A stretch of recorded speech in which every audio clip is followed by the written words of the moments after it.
Economista do DIEESE diz alerta para perigos da reforma da Previdência.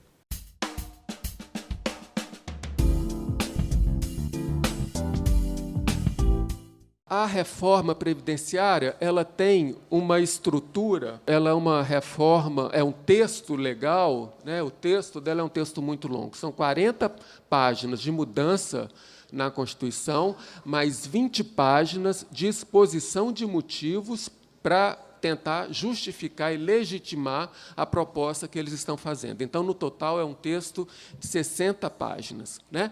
Bom, mas, do ponto de vista do instrumento legal, da PEC propriamente dita, ela tem uma estrutura que é a seguinte: tem uma parte que é remetendo os direitos previdenciários e as regras previdenciárias para a lei complementar, né? Então, fala o seguinte: olha, vai acontecer, no futuro vai ter uma lei complementar que vai definir quais são os benefícios, quais são as regras de acesso, como é que são calculados. Então, remete todos os direitos e as regras previdenciárias para lei ou leis complementares futuras, né? Mas depois fala, tem um segundo bloco, que são de disposições transitórias, que é mais ou menos o seguinte: quais são as regras que vão vigorar enquanto não se tem essas leis complementares futuras. Então, quais são as regras que vão vigorar nesse período intermediário, e depois tem as regras de transição de quem já está, particularmente daquelas pessoas que já estão próximos de fazerem direito a se aposentar. Então, são as regras de transição. E ainda tem um outro bloco, que é a questão da assistência social e de outras coisas que eles penduraram aí no meio do texto legal. Ao remeter boa parte das regras para leis complementares, eles trazem uma insegurança tremenda para todas aquelas pessoas que ingressam no sistema previdenciário. Porque qual é a garantia que eu vou ter que eu vou entrar no mercado de trabalho, ou se eu já estou no mercado de trabalho, eu estou filiado ao regime geral, a um regime próprio, e que as regras não vão mudar até eu conseguir fazer direito à minha aposentadoria. Ou seja, colocando as regras em leis complementares, isso traz uma grande insegurança para as pessoas que são filiadas ao sistema, e isso, então, corrói a confiança das pessoas no sistema de previdência público. Mas, não contraditoriamente, mas estabelecendo um certo contraste, eles jogam para a Constituição coisas que interessam ao sistema financeiro. Então, está lá, sendo constitucionalizado a obrigatoriedade do sistema de capitalização individual, a obrigatoriedade do regime próprio fazer a previdência complementar, né?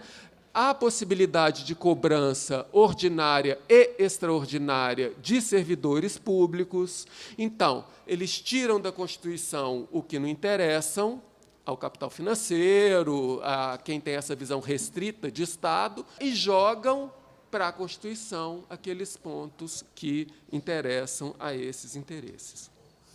Interessam a esses grupos de interesse. Vou passar rapidamente pelas regras, até porque a Maria Lúcia já apresentou. A regra mais geral de aposentadoria e é igual para regime próprio, para regime geral, com um adendo no caso de regimes próprios, né? Só para ficar claro, regimes próprios atendem basicamente servidores e servidoras, e o regime geral atende os trabalhadores e as trabalhadoras da iniciativa privada e servidores e servidoras de prefeitura que não têm regime próprio de previdência, né? Então, para simplificar, regime próprio é de servidor e servidora, e regime geral, trabalhador e trabalhadora da iniciativa privada. Bom, mas nos dois regimes atuais, regime geral e regimes próprios, as idades são mais ou menos as mesmas, né? Quer dizer, as idades são mais ou menos as mesmas, com alguma diferenciação no caso do regime próprio que eu vou mencionar. Mas, enfim, quais são as regras mais gerais de aposentadoria? Idade da mulher, 62 anos, idade do homem, 65 anos, tempo mínimo de contribuição, que é diferente para regime geral e regime próprio. Tempo mínimo de contribuição para regime geral, 20 anos, para regime próprio, 25 anos. E o regime próprio ainda tem que ter 10 anos de serviço público, 5 anos de cargo, né? Bom, Quais são as primeiras conclusões que a gente tira só dessa regra mais geral de aposentadoria? 20 anos de contribuição no regime geral. Isso já exclui, né, trabalhadores assalariados da agricultura, já exclui empregadas domésticas, já exclui trabalhadores da construção civil, muito provavelmente, com a reforma antitrabalhista, já exclui trabalhadores e trabalhadoras do comércio, porque essas categorias de trabalhadores, esses grupos de trabalhadores e de trabalhadoras, dificilmente vão conseguir acumular 20 anos de contribuição, né? Para padrões internacionais, o mínimo que a gente já tem hoje no Brasil, no regime geral, que é 15 anos de contribuição, já é uma exigência alta, levando em conta outros sistemas previdenciários do mundo. E eles estão pretendendo, então, aumentar de 15 anos de contribuição, no mínimo, para poder se aposentar, para 20 anos de contribuição.